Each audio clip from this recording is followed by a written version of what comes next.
আপনারা কি মোটামুটি বুঝতে পারছেন যে আমরা আসলে এই কোর্সে কি কি করব? অনেক টপিকে হয়তো মনে হতে পারে যে এই ওয়ার্ড আমি শুনি নাই বা এই জিনিসটা আমরা আগে করি নাই। সো এইটা বাদ দেন, আমার কাছে বেসিক্যালি আমি আপনাদেরকে পুরো ওভারভিউটা দিয়েছি। সো এখন কারো কোনো কিছু যদি জানার থাকে আমাকে ওয়ান বাই ওয়ান কোশ্চেন করতে পারে। জি জি মোটামুটি বলেন। মানে ফুল প্রেজেন্টেশন দেখে খুবই মানে ভালো লাগলো। তো মানে জি মানে যে হিউজ লার্নিং আর জি মানে খুব ইন্টারেস্ট ফিল হচ্ছে যে মানে শেখার জন্য। আর জি জি জি তো এটাই আর কি। জি। আরেকটা কোশ্চেন করতে চাচ্ছিলাম বাট মনে পড়তেছে না। স্যার তাহলে ডেটা সায়েন্টিস্ট হতে গেলে সিএসসি ব্যাকগ্রাউন্ডের কোনো প্রয়োজন হয় না? ডেটা ব্যাপারটা সায়েন্টিস্ট কিন্তু এইরকম। জি জি, ব্যাপারটা কিন্তু এরকম না। আমি কিন্তু একটা কথা বলেছি যে আপনার যদি এনাফ স্কিল আপনি গ্যাদার করতে পারেন, তাহলে আপনাকে যে সিএসসি ব্যাকগ্রাউন্ডে হইতে হবে এমন কোনো ব্যাপার না। আপনি ইকোনমিক্সে পড়েও ডাটা সায়েন্টিস্ট হিসেবে নিজের ক্যারিয়ার বিল্ড করতে পারেন, কিন্তু সেটার জন্য আপনাকে লম্বা একটা পথ পাড়ি দিতে হবে। আপনি খালি ভাবলেন যে পাইথন শিখলাম আমি ডাটা সায়েন্টিস্ট হয়ে গেলাম, এটা যে ব্যাপারটা কিন্তু এমন না।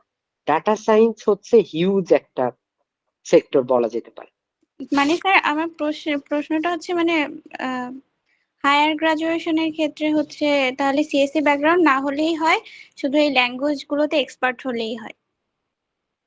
জি, মানে আপনি আপনার এলিজিবিলিটি দেখান যে হ্যাঁ আমি নন সিএসসি ব্যাকগ্রাউন্ড, কিন্তু আমি পাইথন প্রোগ্রামিং পারি, আমার মেশিন লার্নিং এর কিছু কনসেপ্ট আছে বা ডাটা সায়েন্স এর কনসেপ্ট আছে, আপনার দুই একটা প্রজেক্ট আছে যেখানে আপনার স্কিল শোকেস হয়।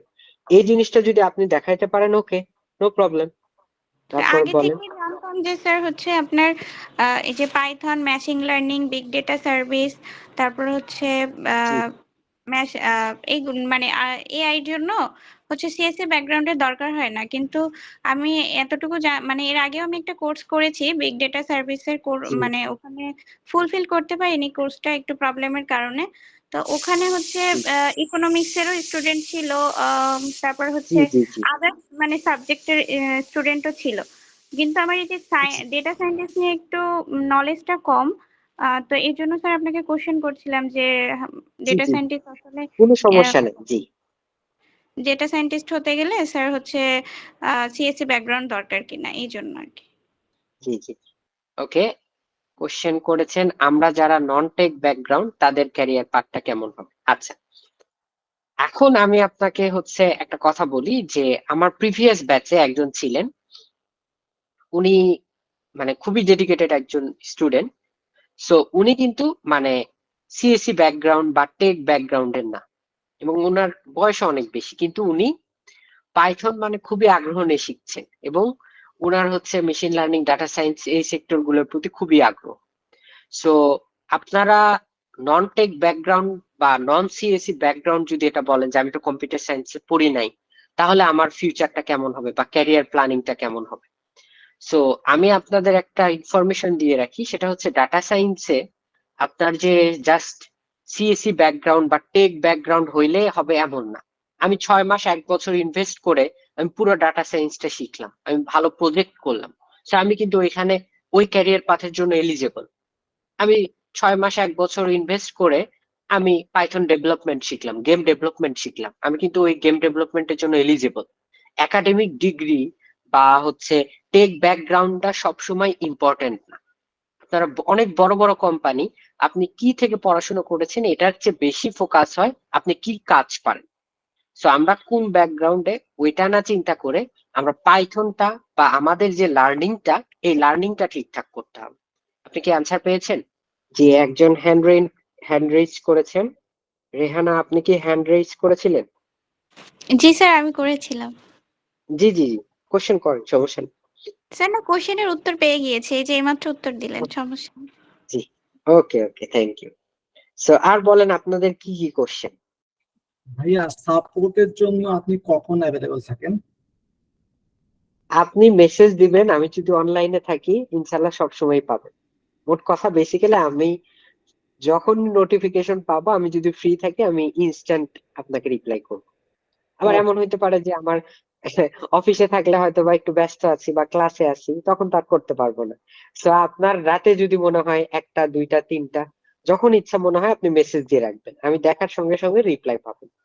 এটা মনে করার কারণ নাই যে সকালে দিব বা বিকালে দিব, ফিক্সড কোনো টাইম নাই, ঠিক আছে? আপনি গ্রুপে যে কোনো সময় বা আমাকে পার্সোনালি যে কোনো সময় মেসেজ দিবেন, কোনো প্রবলেম। থ্যাঙ্কস ভাইয়া। সো এই ব্যাপারটা আমি একটু ক্লিয়ার করি। ধরেন যে আপনাদের উইকে 2টা ক্লাস হবে, প্রত্যেকটা ক্লাসের শেষে আপনাদেরকে রেকর্ডিং দেওয়া হবে এবং কিছু কিছু টপিক কমপ্লিট হয়ে যাওয়ার পরে স্পেসিফিক অ্যাসাইনমেন্ট দেওয়া হবে। এই সবগুলো জিনিস আপনারা ক্লাসরুমে পাবেন। এখন আপনাদের যত কোশ্চেন, যত প্রবলেম, সেটার জন্য আমাদের যে মেসেঞ্জার গ্রুপ আছে, সেখানে আপনি জাস্ট কোশ্চেনটা বলে রাখবেন। ইনশাল্লাহ আমার যতটুকু সম্ভব আমি চেষ্টা করবো আপনাদেরকে সাপোর্ট দেওয়া। বা এমনও হইতে পারে আপনি আগের ক্লাসে একটা টপিক বুঝেন নাই, পরের ক্লাসে আমাকে লাইভেও আস্ক করতে পারেন যে এই জিনিসটা আমি বুঝি নাই বা এটা আপনি করে দেন, আবার বুঝাই দেন। সো আপনার আন্ডারস্ট্যান্ডিং এর জন্য যতটুকু হেল্প করা দরকার ইনশাল্লাহ আমার পক্ষ থেকে পাবেন। কিন্তু একটা জিনিস রিকোয়েস্ট থাকবে, যে আপনি ধরেন যে একটা সিম্পল জিনিসও বুঝতেছেন না, হেজিটেট করবেন না, আপনি কোশ্চেন আস্ক করেন। হোক না সেটা খুব সহজ কোশ্চেন, হোক না সবাই পারছে আপনি পারেন নাই, হোক, এগুলো নিয়ে চিন্তা করার কোনো দরকার নাই। আমার কথা যে আপনি একটা জিনিস না বুঝলে আপনি লজ্জা না রেখে আপনি কোশ্চেন আস্ক করেন, কোনো সমস্যা নাই। আপনি যত আস্ক করবেন তত ভালো আপনি শিখতে পারবেন, ঠিক আছে? আনসার দিয়ে দিয়েছেন, তারপরে আমি বলি যে আপনার রিমোট জব বলেন, ফ্রিল্যান্সিং সেক্টর বলেন, বিশেষ করে সিএসি বা এগুলো, machine learning engineer, software engineer, এগুলো প্রজেক্ট মানে এই টাইপ জবের সবচেয়ে বেসিক রিকোয়ারমেন্ট, ওই পোস্টের জন্য যে স্কিল দরকার আপনার সেই স্কিল আছে কিনা। আপনার ওই স্কিল আছে, ওই স্কিলটার প্রুফ আছে। প্রুফটা কি? আপনি সেটাতে প্রজেক্ট করেছেন, সেটা আপনি করেছেন। এই কাজটা যখন আপনি করবেন তখন দেখা যাবে যে আপনার সিভিতে যখন আপনার ওই প্রজেক্ট গুলা থাকবে, এটাই আপনার জন্য এনাফ। তখন আপনি কোন টপিকে পড়াশোনা করছেন, কি করছেন, এটা আপনার ফ্যাক্ট না। ফ্যাক্ট হচ্ছে আপনার স্কিলটা কি, আপনার নলেজটা কি। সো আমার এই কোশ্চেনটার আনসার অলরেডি একজন দিয়ে দিয়েছেন, ওনাকে থ্যাংক ইউ। আর কারো কোনো স্পেসিফিক কোশ্চেন আছে কোর্সের ব্যাপারে বা অন্য কোনো কিছু ব্যাপারে, কাইন্ডলি আস্ক করতে পারেন। আচ্ছা, ভালো কোশ্চেন। ক্লাস ডিউরেশন কতক্ষণ? সো বেসিক্যালি আমাদের ক্লাস ডিউরেশন 2 আওয়ার্স করে বলা। তো দেখা যায় যে সবাই জয়েন করতে 15-20 মিনিট দেরি হয়।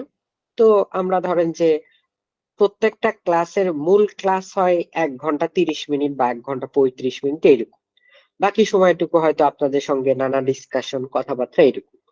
সো ওই 1 ঘন্টা 15 বা 1 ঘন্টা 30 মিনিটে আমরা কি করি, আমরা হচ্ছে ফুল ডিসকাশনটা করি, যে হচ্ছে মানে এই টপিক, যে টপিকটা পড়াবো সেইটা।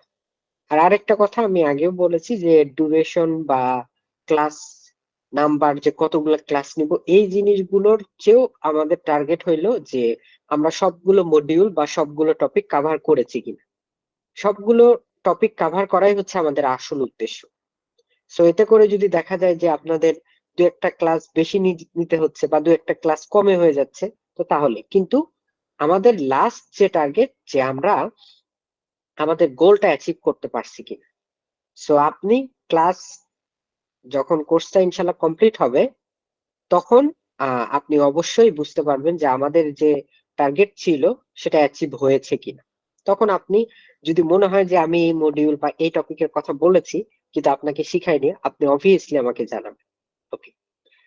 সো আরেকজন কোশ্চেন করেছেন, প্রতিটি মডিউলে প্রবলেম সলভিং থাকবে? জি, অবভিয়াসলি। আপনাদের প্রথম যে মডিউল সেটা হচ্ছে জাস্ট ইন্ট্রো। সো এই ইন্ট্রোতে হয়তো বা প্রবলেম সলভিং থাকবে না। এরপরে কন্ডিশনাল স্টেটমেন্ট আছে, সেটা নিয়ে প্রবলেম সলভিং থাকবে। ডাটা স্ট্রাকচার আছে, সেটা নিয়ে প্রবলেম সলভিং থাকবে। ওওপি আছে, সেটা নিয়ে প্রবলেম সলভিং থাকবে। তারপরে হচ্ছে আপনার ওয়েব স্ক্র্যাপিং আছে, আপনাকে নিজেকে স্ক্র্যাপিং করতে হবে। সো সব জায়গায় আপনার অ্যাপ্লিকেশনটা দেখাইতেই হবে। তো আজকে এটা হচ্ছে আমাদের ওরিয়েন্টেশন ক্লাস ছিল। ইনশাল্লাহ নেক্সট ক্লাস থেকে আমরা পুরোপুরি কোর্সটা শুরু করব অফিসিয়ালি। আমরা সবকিছু ইনশাল্লাহ শিখবো, সেট আপ থেকে শুরু করে সবকিছু। সো আপনাদের যদি আর কোনো কোশ্চেন না থাকে আজকের ওরিয়েন্টেশনটা তাহলে আমরা শেষ করে দিব।